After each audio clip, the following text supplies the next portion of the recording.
Hey guys, this is Jay Calder with JAYONBOXING here, giving you a preview and prediction for Artur Beterbiev versus Dmitry Bivol.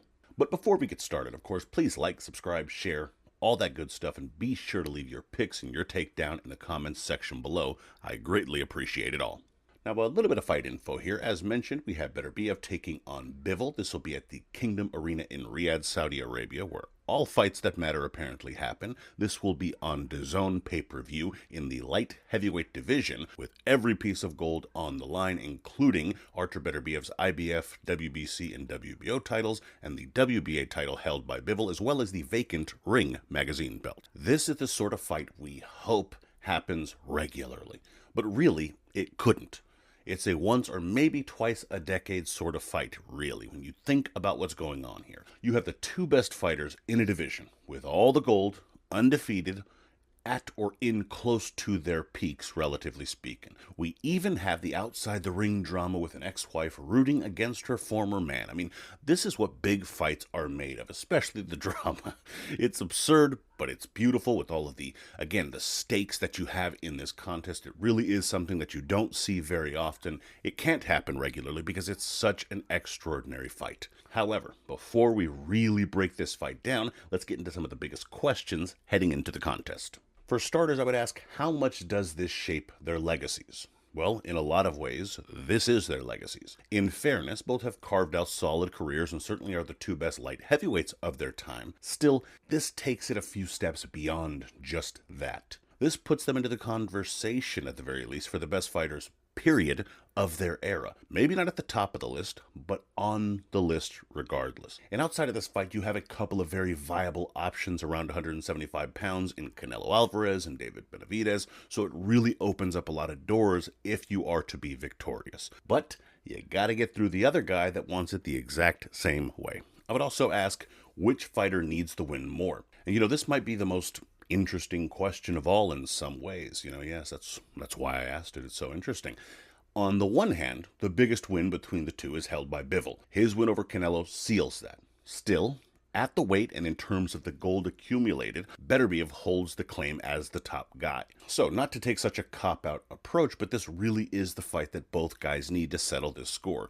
This win cements it. Either you were the guy that beat the guy, or you're the guy that captured all the other guy's gold. Guy, I said guy too many times. But that's really what this is about, because it's a must-win fight in terms of legacy-defining moments. And finally, I ask, what's next for either fighter? If we get what we all, or most of us, want, it's a good competitive fight, or a robbery, in the words of everyone on Twitter after the fight. What we're hoping for is perhaps a series of fights that we actually enjoy, good fights if they're close. Either guy has options, win or lose, regardless of the type of fight that it is, provided they win at least, comfortably enough. The win, of course, though, gives you much more leverage and options. The winner, as mentioned, has the Canelo option potentially, has the Benavidez option there as well, and the loser, if at least competitive, still has Benavidez if David can't get the winner, or even a David Morrell or Joshua Buatsi. Decent fights that at least can kind of get you back into the equation. But of course, the win is really boxing's golden ticket to the biggest fights at or around the weight, especially against Canelo. So, all that said, let's get into this pick and break this fight down. Starting off with Beterbiev. For Beterbiev to win, you want to keep your hands busy.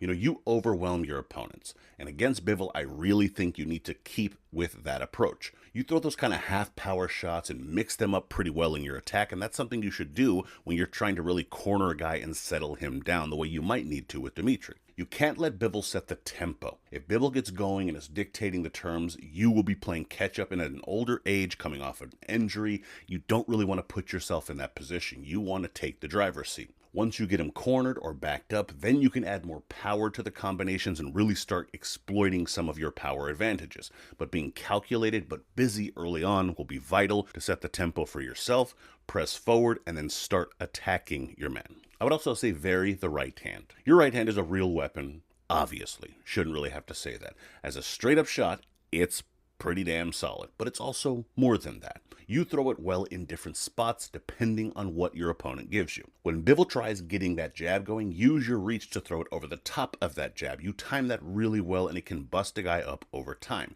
Doesn't have to be full power, just connect with it. You can also throw it as a lead when you get your timing going, and you can really offset some of his rhythm if you can get it going early. I think you also switch up the speed and power on it pretty well, as I sort of alluded to earlier. You have heavy hands regardless. Don't worry about that. Doesn't have to land with this full throttle effect. Just get it home and make him worry about it, and then by the time you're getting it going more often in the fight, you can really start busting him up with it. And finally, limit Bivol's movement. If you allow Bivol to dance around the ring, no, you're done. You have to limit that. And that starts by cutting off the ring and not chasing him. Very fundamental stuff here. It's not even worth explaining. It's simply stepping to the side as opposed to following him with that lead foot. You can also do this, of course, though, with your activity. Make him focus on where the shots are coming from as opposed to where he's trying to escape, and you have a much better chance of tackling him. Hook when he's trying to circle, jab him backwards if he's going to go into those ropes, then you want to press him there and really lay on some damage. Once you've settled him down, because you know Bivol is a wild man, of course, even though he's a robot, then you want to start punishing him later in the contest. So get those hands going early, vary up that right hand as mentioned, and limit Bivol's movement, and you should have some success in this contest. Now, switching over to Bivol. For Bivol to win, you want to mix up your speed and power. You, may be better than almost any other fighter, or at the very least as well as any other fighter, are great at mixing up your shots.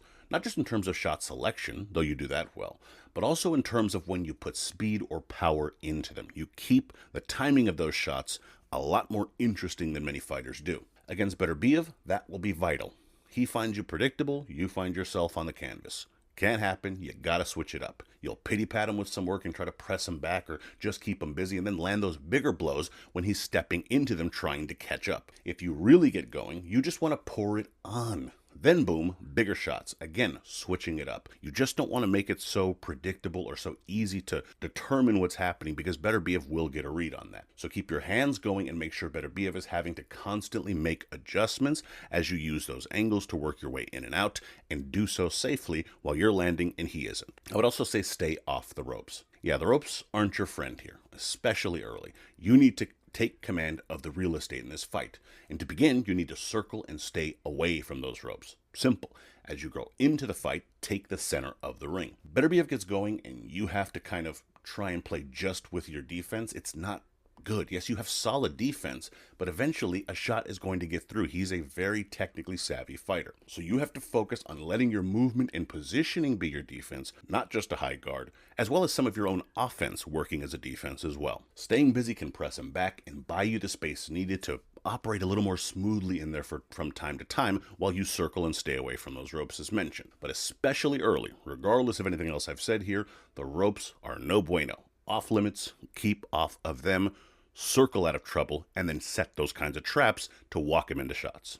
And finally, keep your shots straight. Beterbiev, surprising to me anyway, has the slightly longer reach. Only a couple of inches, but it's there. Don't know why it surprises me, it does.